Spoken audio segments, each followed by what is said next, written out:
Nuestro país está inserto en una profunda dinámica demográfica. Somos un país de jóvenes, pero también un país que aceleradamente envejece. De eso hablaremos en el Estudio de México Social. Para empezar, los invito a que veamos el siguiente reportaje.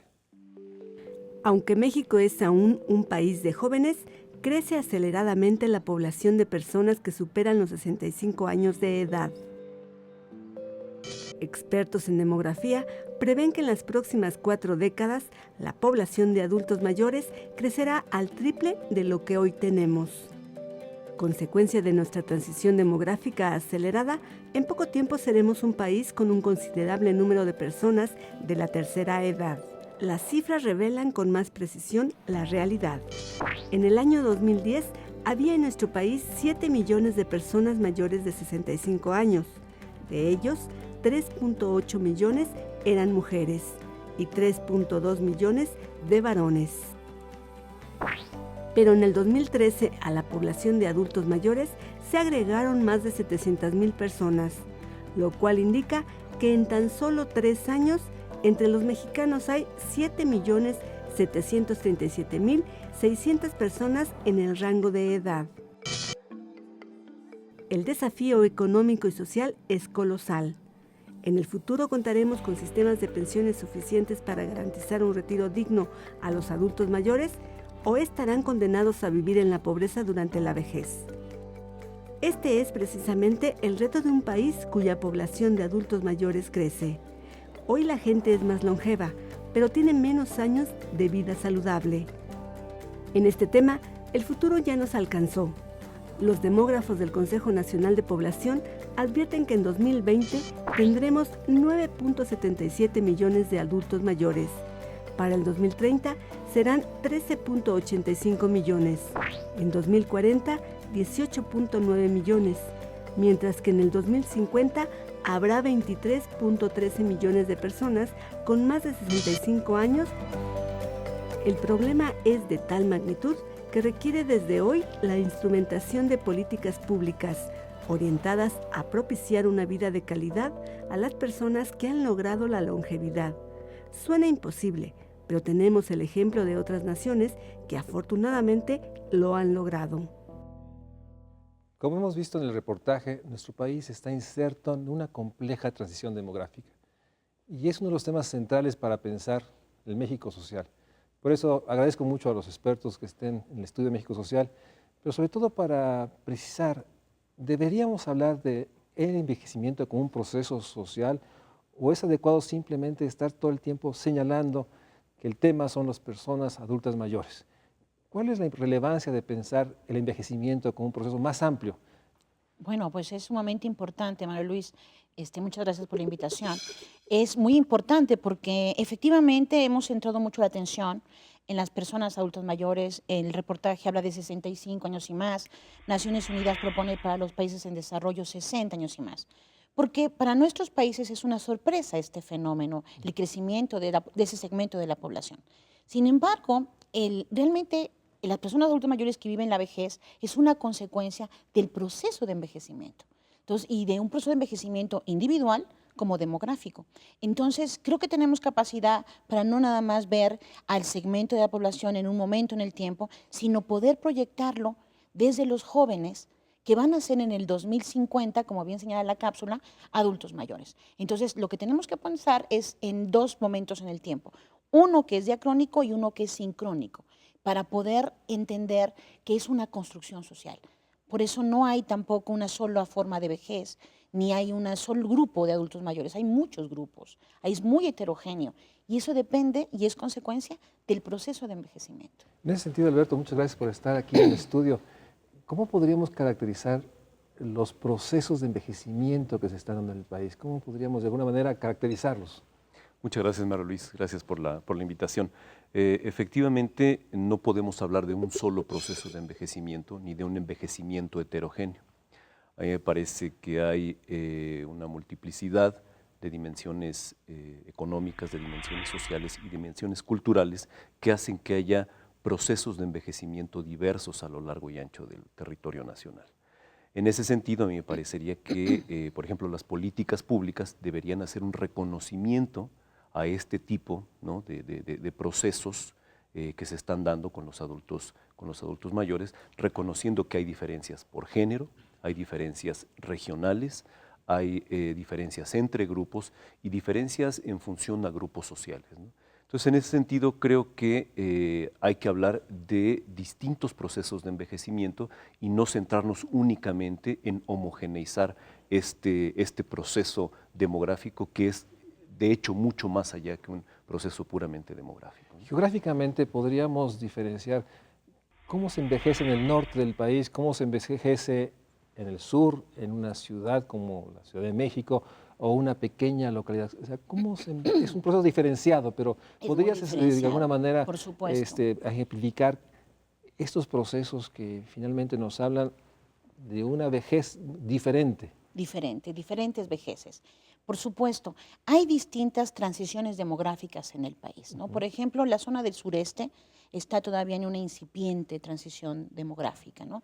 La zona centro un poquito más consolidada y la del norte mucho más acelerada.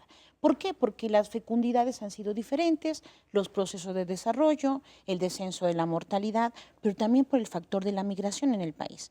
Por ejemplo, las entidades de mayor expulsión, por ejemplo, de jóvenes, obviamente tienen un proceso de envejecimiento social.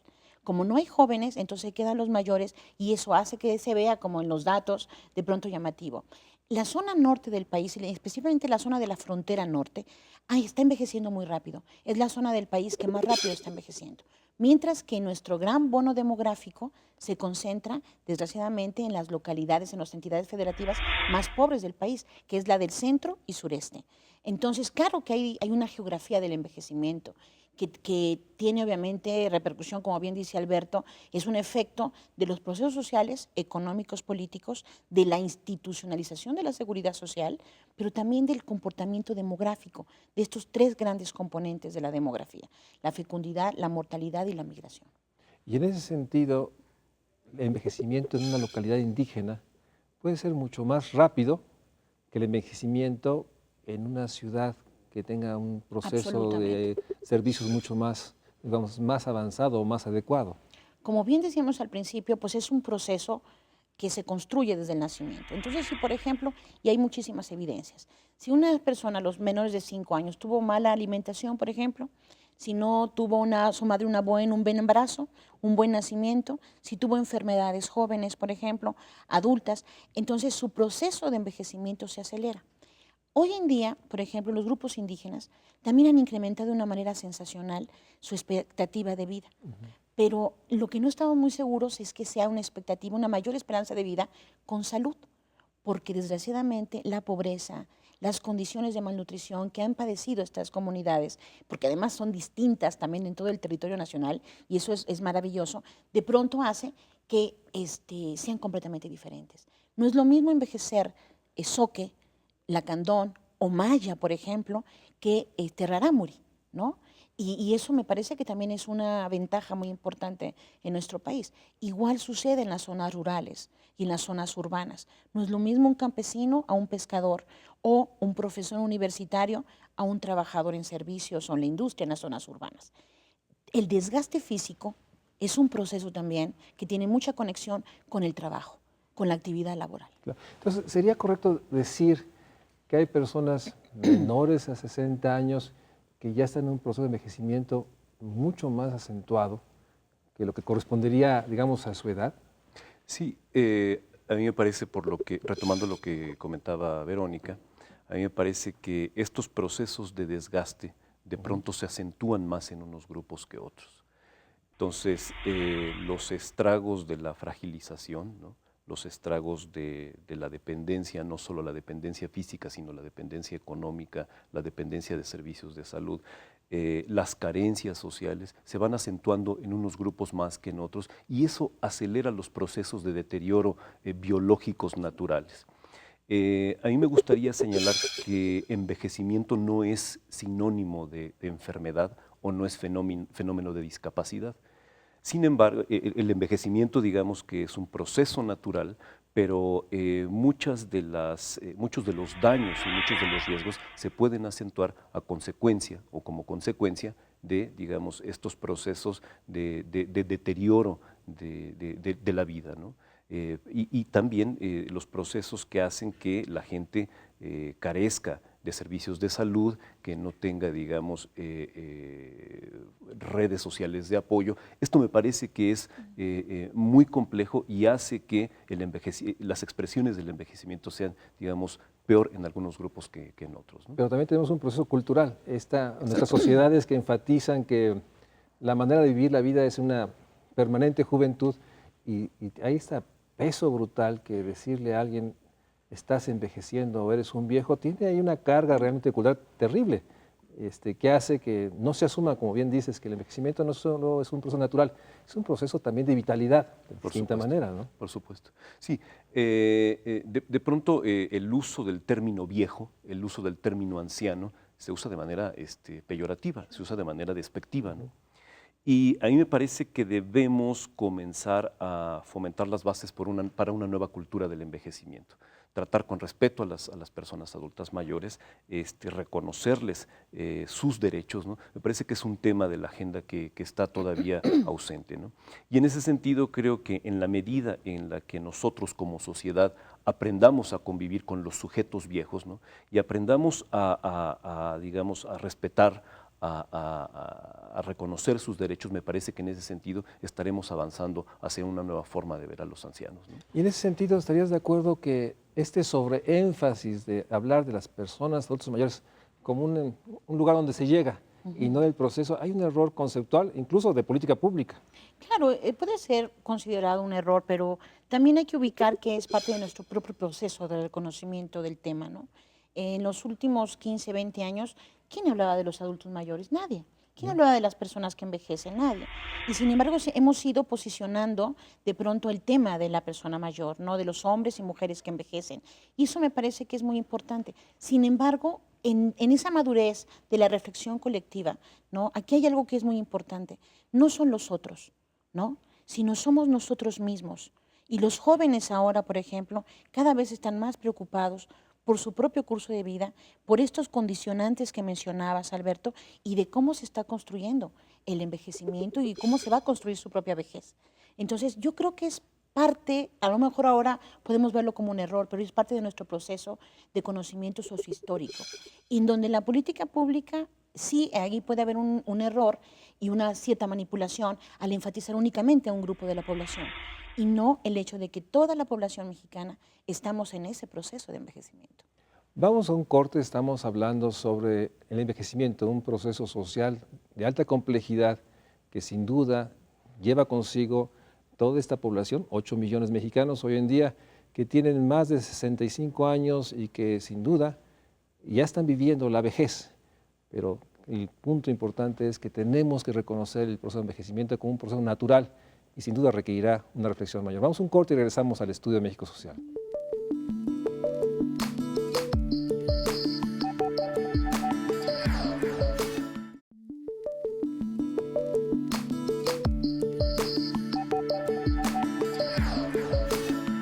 Agradezco a los amigos del MUNAL que nos presenten este cuadro que busca representar lo que hoy está en el Estudio de México Social, la vejez.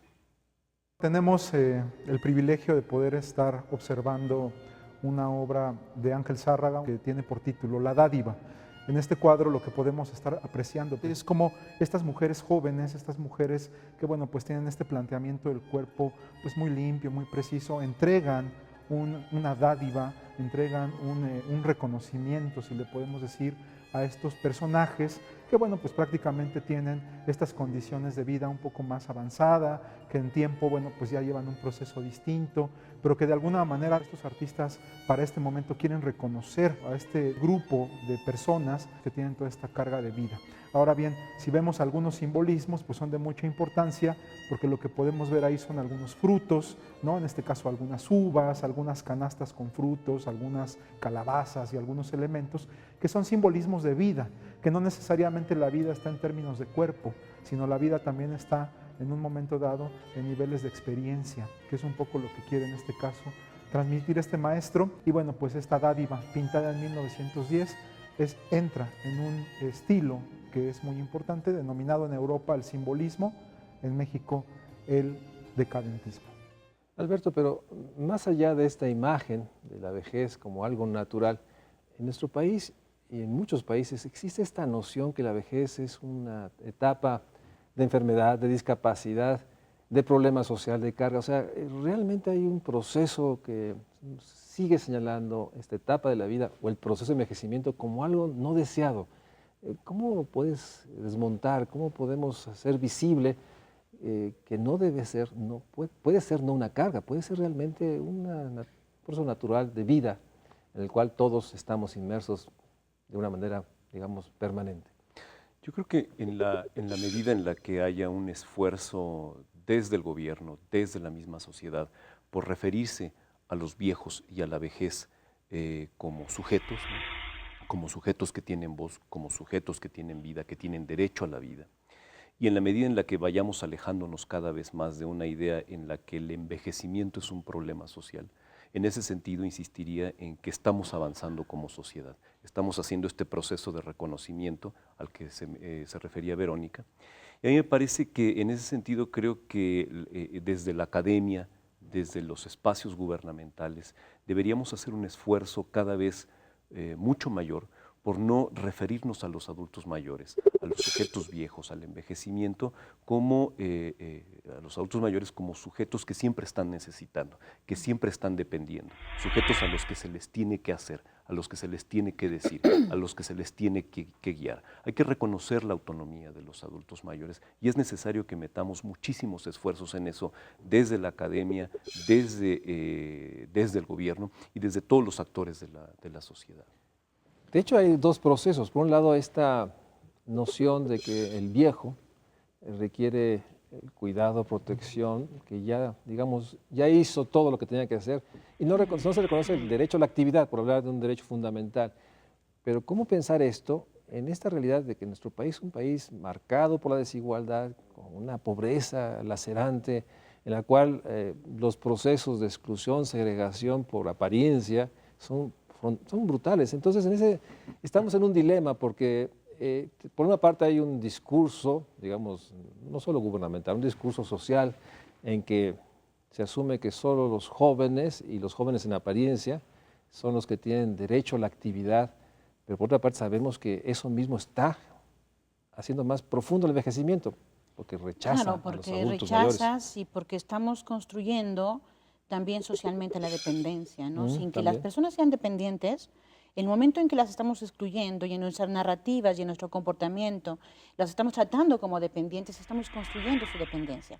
Es decir, en el momento en que no todos los alumnos, todos los jóvenes tienen educación, en que no todos los jóvenes y todos los adultos o mayores tengan trabajo, en el momento en que todos los que quieran hacer algo tienen limitaciones para hacerlo, estamos socialmente construyendo la dependencia, pero no nada más en los viejos, en los mayores de 60 o 65 años, sino estamos construyendo la dependencia en todo el país.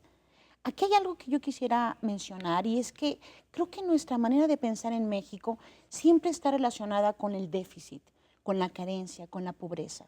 Para mí el envejecimiento es una oportunidad histórica invaluable que tiene México y que tienen los países en desarrollo. Es una oportunidad histórica. El que tú puedas convivir con tu abuela y tu bisabuela, el que sepas que están vivos, es en términos históricos para nuestro país algo impresionante. Son recursos, son experiencia. No estamos reconociendo eso porque el mercado, el sistema, nos lleva a reconocer la tecnología, nos lleva a reconocer el éxito a través de los recursos económicos, pero no a través de la sabiduría y la experiencia. Entonces, creo que tenemos que hacer un cambio muy grande en términos de cómo estamos pensando en nuestro país. Si lo estamos pensando en términos de las carencias o de los grandes recursos que tiene. Imagínate que en nuestro país están desapareciendo las lenguas. Algunas lenguas están desapareciendo, lenguas indígenas, pero aún tenemos población mayor que las conserva, que son depositarios de esa gran riqueza. Sin duda tenemos fuerzas estructurales muy dañinas para la calidad de vida de los mexicanos. Pero los 110 millones que restan, que no son adultos mayores, tienen que estar conscientes de que es un proceso histórico, pero que también hay fuerzas que tenemos que resistir, que tenemos que transformar, para que esto que se visora, este gran cambio demográfico, sea una oportunidad para México, una oportunidad histórica, para que nuestros nietos, para que podamos tener nietos y bisnietos, ¿no? Y podamos realmente transformar. Yo de verdad me preocupa mucho que no nada más pensemos al grupo social, adultos mayores, como un grupo con déficit, ¿no?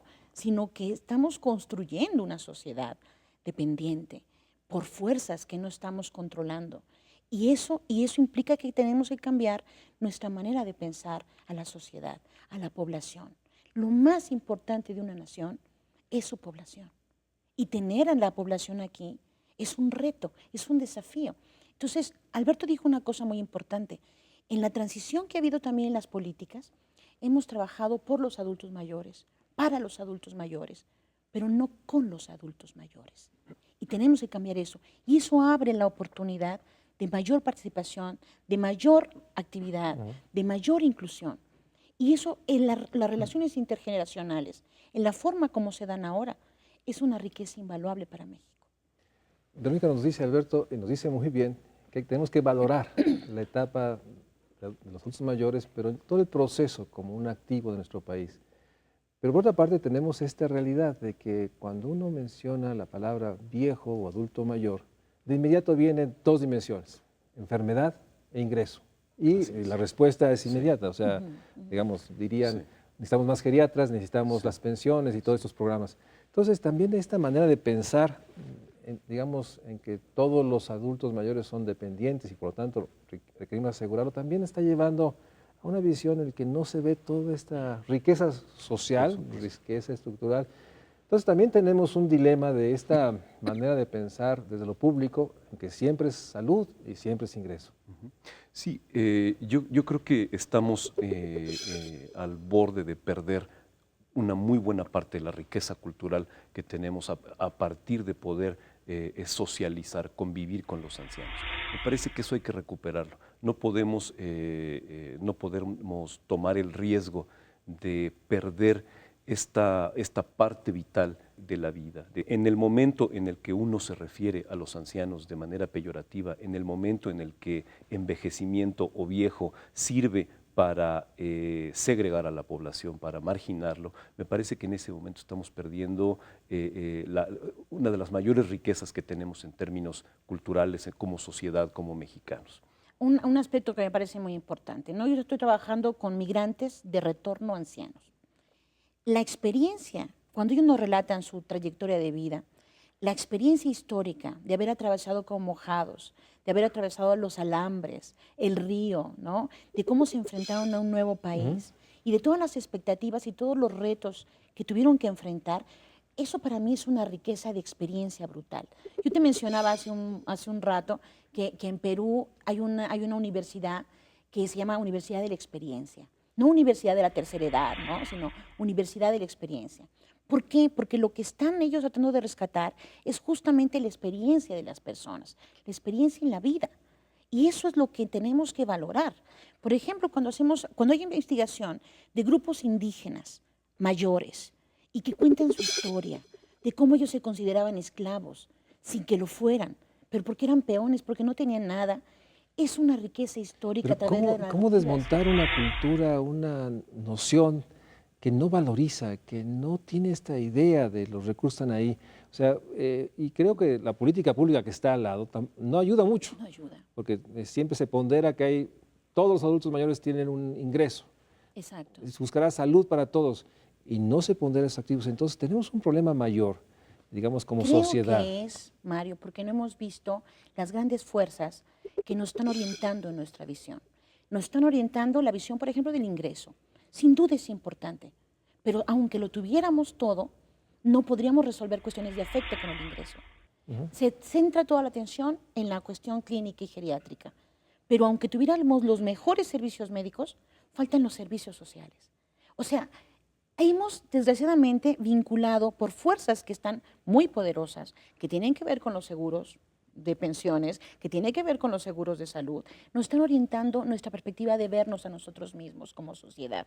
Y yo creo que el gran compromiso que tenemos las universidades es justamente ayudar a la población a reflexionar sobre esto e identificar muy bien estas fuerzas que no nos permiten, ¿no?, ver la riqueza, sino que nos imponen una perspectiva de déficit en la sociedad.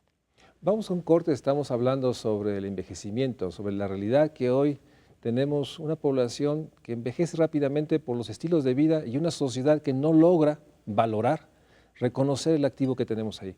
Vamos a un corte y regresamos al Estudio de México Social para hablar de los derechos que debe tener un adulto mayor y seguir viendo en ese contraste las políticas públicas.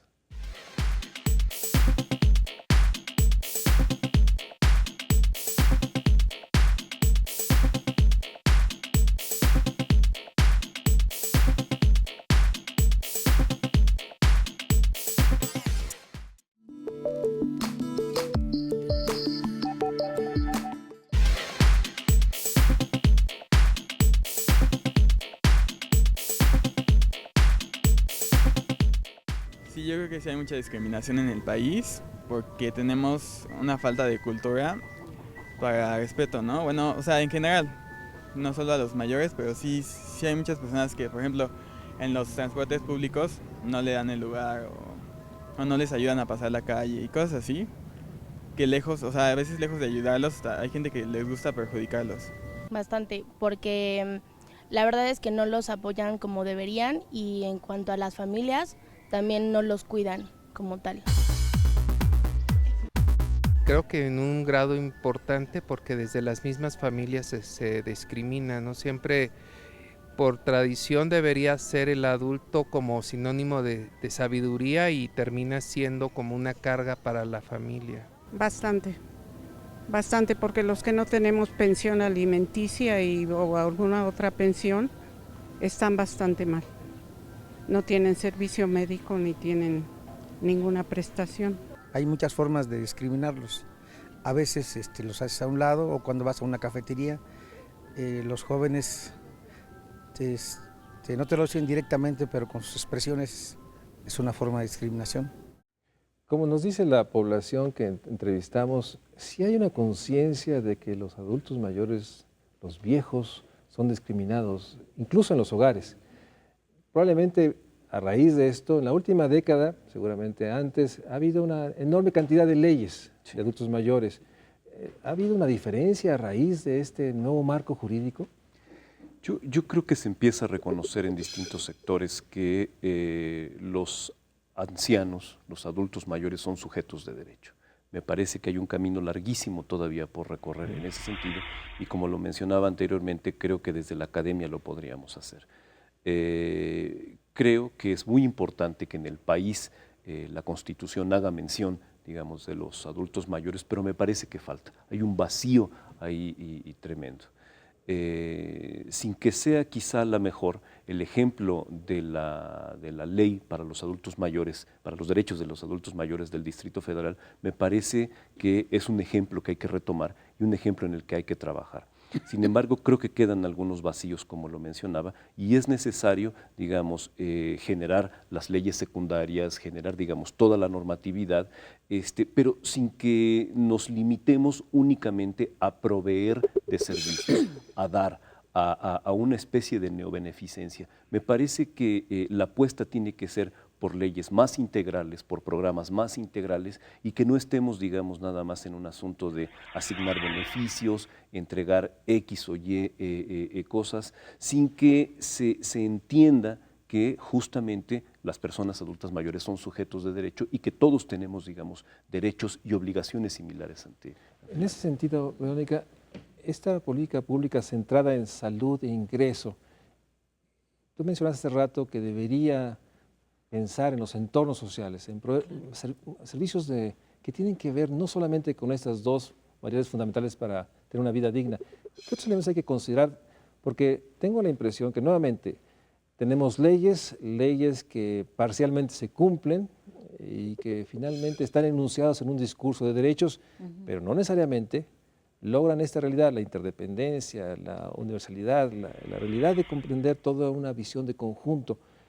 ¿Qué otros elementos debería considerar una política pública para poder cumplir en este caso las leyes, incluso la del DF, que Alberto nos dice, es sin duda la que muestra mayor claridad en términos de los compromisos hacia la población adulta mayor?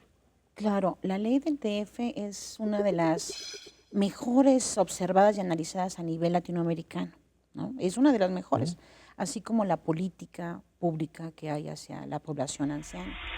Pero Por ejemplo, se ha centrado mucho toda la cuestión médica y la cuestión de los ingresos, pero también hay una parte muy importante que tiene que ver con los entornos, como bien dices, los entornos físicos y los entornos sociales.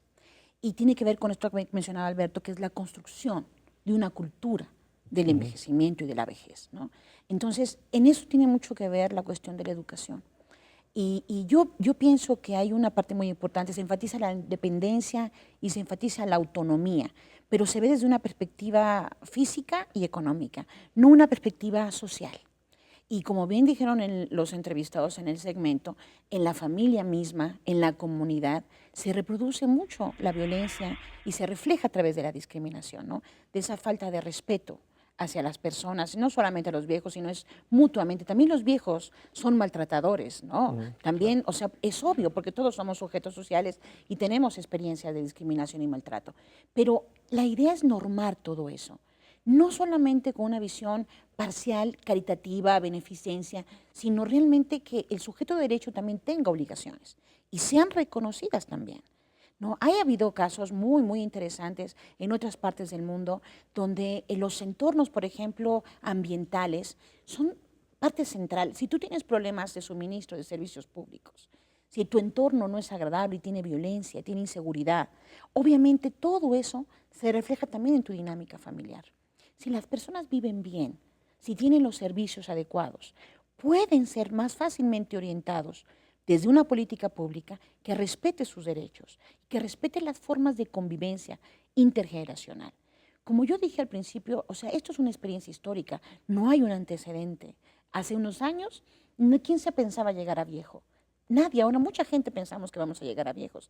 Entonces eso implica la obligación de también construir relaciones afectivas saludables con nuestros hijos, con nuestros nietos, con nuestros contemporáneos, conservar a los amigos, pensar en formas distintas de participación social a través de grupos, de clubs, de participar incluso en algo que es sumamente sano para la sociedad y para la persona mayor y para cualquier persona, que es el voluntariado.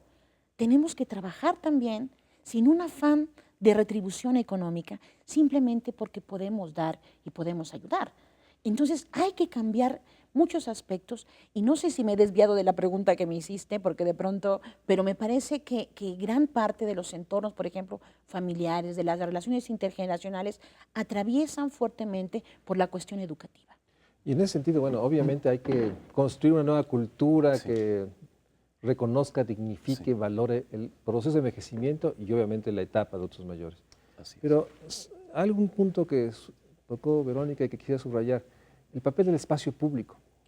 Hay esa parte de los territorios en el cual también parece ser que no está construido para una persona pues, que no puede cruzar tan rápido una calle, que no se puede subir con la agilidad necesaria al metro, al autobús. Entonces también hay una parte del espacio público en las ciudades y también de los espacios públicos en localidades menores. Y creo que ahí también tenemos otro elemento. No pensamos en ellos. Sí, esto que tocas es muy importante. En algún encuentro en el que coincidimos Verónica y yo en la UAM Xochimilco hace ya un par de años, un colega nos contaba que para él la vivencia de la vejez en la ciudad le parecía que era la ciudad un espacio muy inhóspito para los viejos, ¿no? En el sentido en que los ritmos al final de la vida han cambiado, las velocidades con las que uno se mueve van cambiando, sin que eso signifique enfermedad, sin que eso signifique otra cosa en este sentido. El problema es que los procesos productivos, ¿no? El problema es que la actividad de la ciudad, el problema es que este tipo de cuestiones van a ritmos muy acelerados y entonces en ese sentido la ciudad se va pensando para otras formas de moverse, para otras velocidades, para otras necesidades y los ancianos se van quedando atrás. Es muy difícil que se incorporen.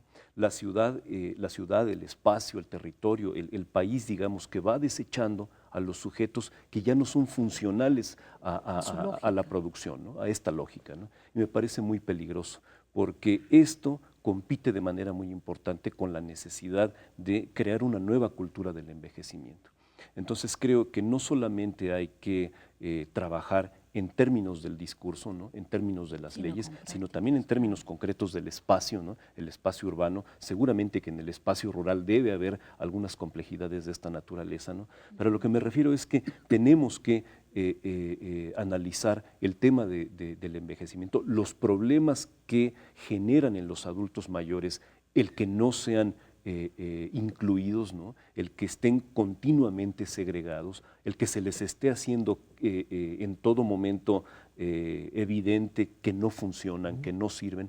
Hay que comenzarlo a analizar desde varios frentes. Uno de ellos es justamente a través del reordenamiento del espacio, ¿no? Del espacio social, de los espacios población, que sean incluyentes, ¿no? Para que los ancianos puedan ser también parte de él, lo disfruten a sus velocidades, a sus ritmos, etcétera, etcétera. Y que incluso incluye esta misma lógica a las personas con discapacidad. Exactamente. Yo me acuerdo hace 20 años cuando estaba embarazada sentí exactamente lo mismo. Sí. No hay el más mínimo respeto para una persona que está embarazada, que va con un niño. O sea, somos verdaderamente egoístas con esto, ¿no? Y entre ellos nos llevamos a todos de pasada. Pero hay un aspecto que yo quisiera enfatizar y que me parece importante.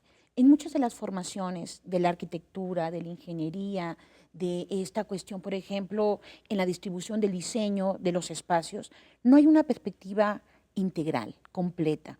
Desgraciadamente, y yo tengo contacto con algunos ingenieros y arquitectos, se ve siempre la parte económica, por ejemplo, ¿no? La parte de la funcionalidad, ¿no? Pero es una funcionalidad técnica, no es que estén al servicio de la población, ¿no? Por ejemplo, los administradores a veces están viendo más la cuestión económica que el servicio de la población. O sea, nuestros profesionales, ¿no? Y a lo mejor tiene mucho que ver también la forma y cómo estamos educando a nuestros profesionales. Están más vinculados a otros criterios más que al servicio El criterio del bienestar mercado, de la del ingreso, de la ganancia, y deberíamos insertar y somos responsables. esta Eso. visión de que somos, como todo el humano, insertos en un proceso de envejecimiento, con un proceso natural. Pero yo no puedo dejar de pensar de que, como van las cosas, si hoy decimos que 8 de cada 10 mexicanos o son pobres o son vulnerables, principalmente son gente joven, en esta dinámica, probablemente en 30 años tendremos a la pobreza, la enorme carga de una pobreza de adultos mayores, principalmente de viejos que no tienen el ingreso, que envejecieron muy rápido porque no pudieron ser tratados de sus enfermedades crónico-degenerativas, que vivieron en entornos muy agresivos que los fueron poco a poco desgastando más.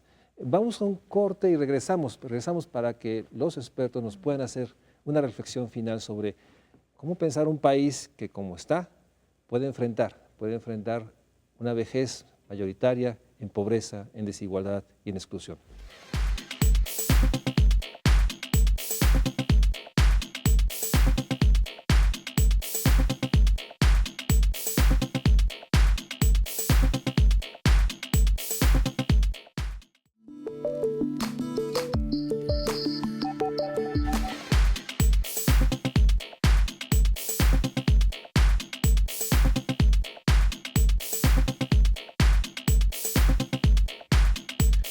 Platicábamos en el corte con los expertos, con Verónica y Alberto, sobre este escenario catastrófico que no puedo dejar de pensar y preguntarles.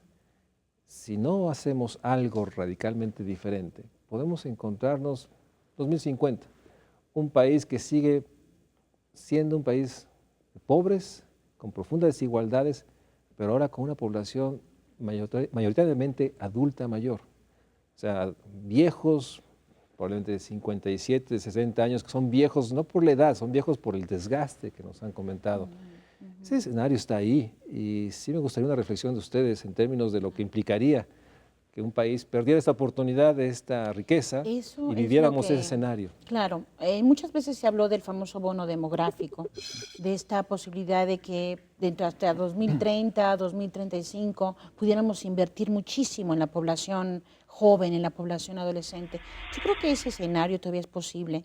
Es posible si ojalá los recursos realmente del Estado, ¿no?, se orientaran realmente al desarrollo humano y social de la población, ¿no? Yo creo que no hay que pensar, digo, me parece que la tendencia, no hemos bajado la pobreza, ¿no? Y la pobreza es una condición muy importante junto con la desigualdad del país.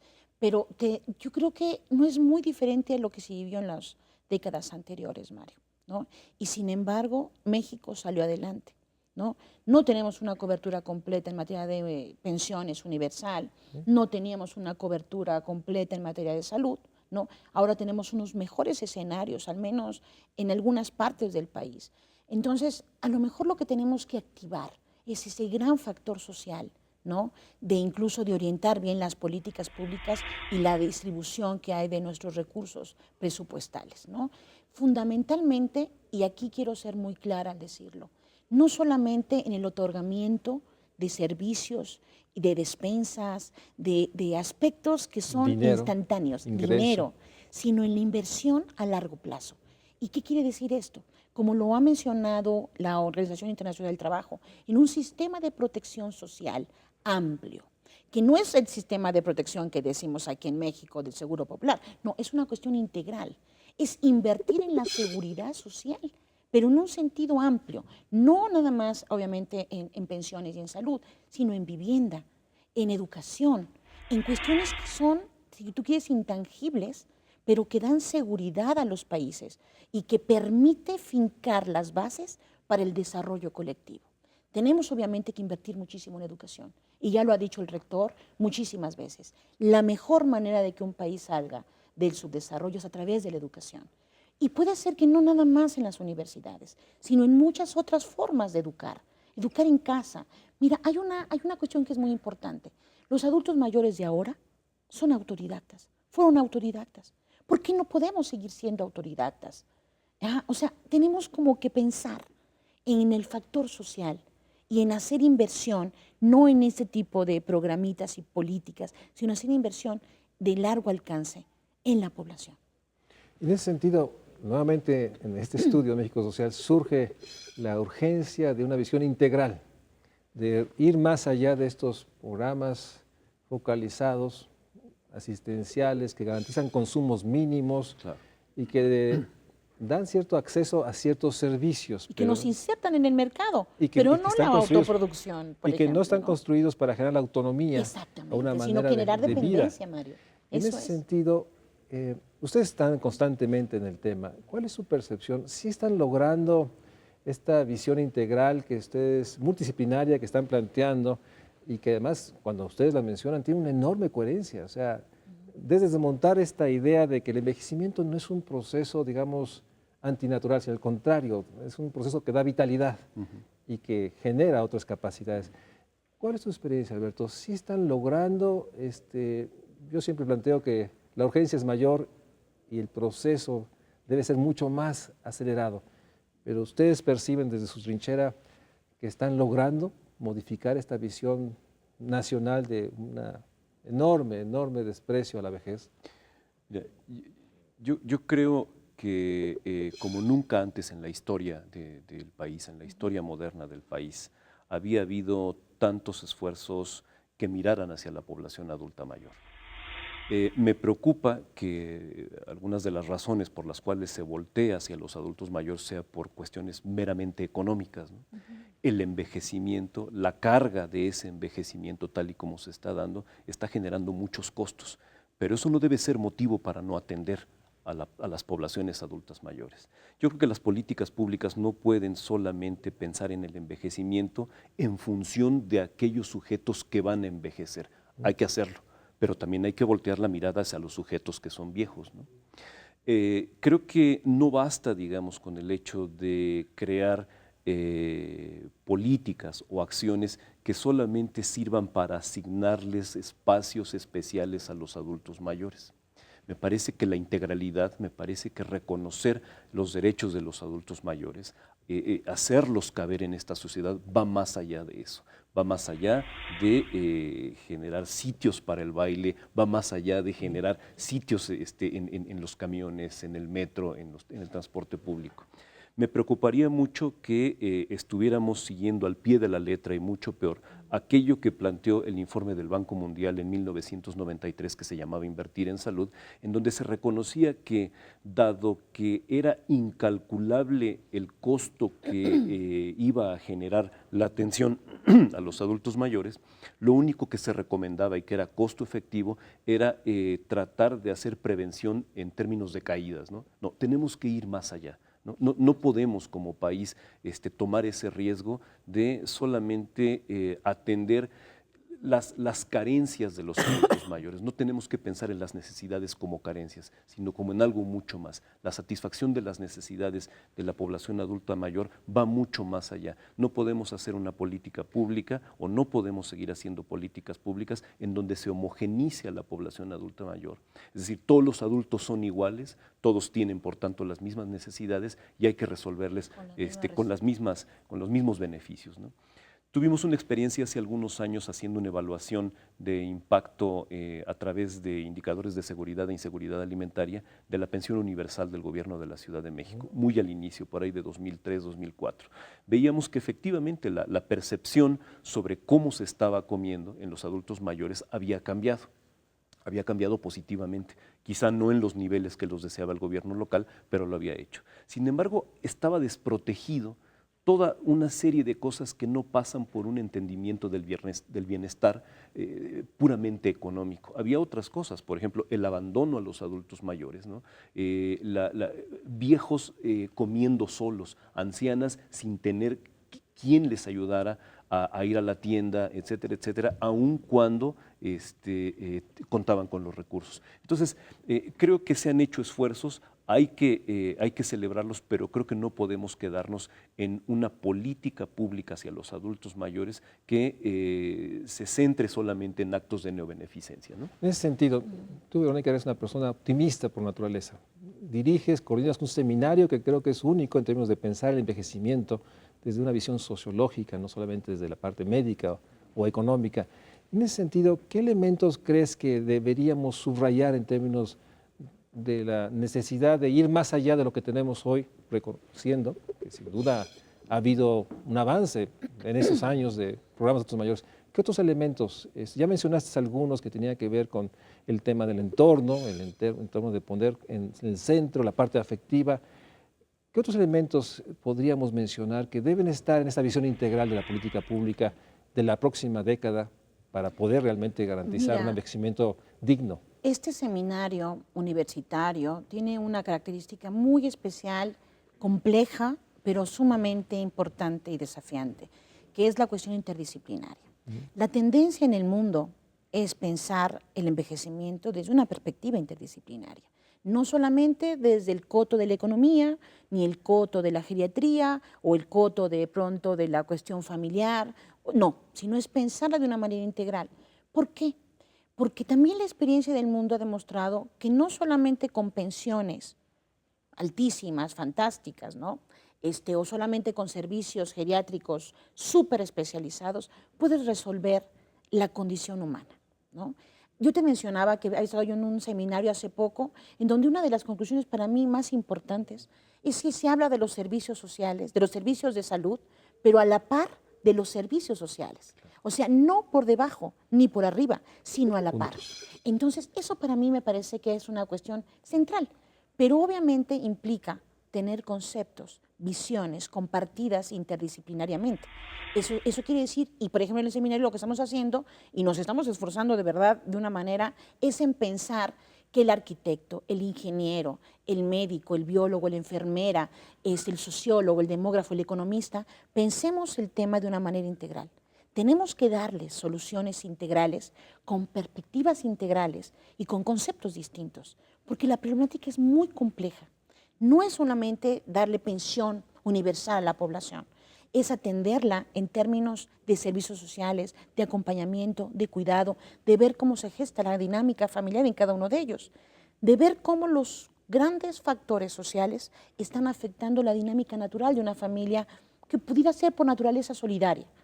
O sea, hay factores que están afectando el comportamiento normal de una familia. Entonces, de pronto, esta es un poquito la idea, pensar que no solamente con acciones micro, cotidianas, puedes cambiar la realidad completa de un país, sino que también tenemos que pensar en cambiar cuestiones macroestructurales, como la economía, como la política, como la legislación, para que influyan y se puedan nutrir mutuamente con el espacio cotidiano de la vida diaria, digamos, ¿no? Entonces, tenemos que pensar en todos esos niveles, no nada más de una manera transversal, sino incluso sincrónica, en el paso del tiempo, y ver cómo desde la universidad, desde el conocimiento y la construcción de la ciencia, podemos aportar a la sociedad.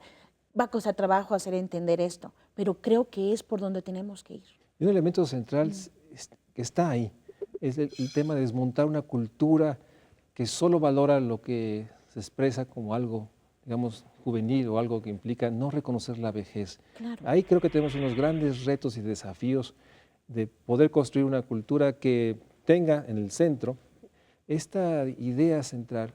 Envejecer no es un proceso que debemos no solo no reconocer, sino debemos valorar en toda su significación. Yo les agradezco muchísimo a los expertos. Sin duda, el tema del envejecimiento, los adultos mayores, debe ser un tema recurrente. Estamos todos sujetos a este proceso y tenemos que vivirlos dignamente. En ese sentido, sin duda, seguiremos pensando y trabajando para impulsar una visión integral que reconozca a la vejez, su proceso como parte fundamental y ojalá poder garantizar que este país tenga una vejez digna para todos. Muchas gracias por estar en el Estudio México Social. Gracias. Espero pronto verlos. Gracias. Gracias.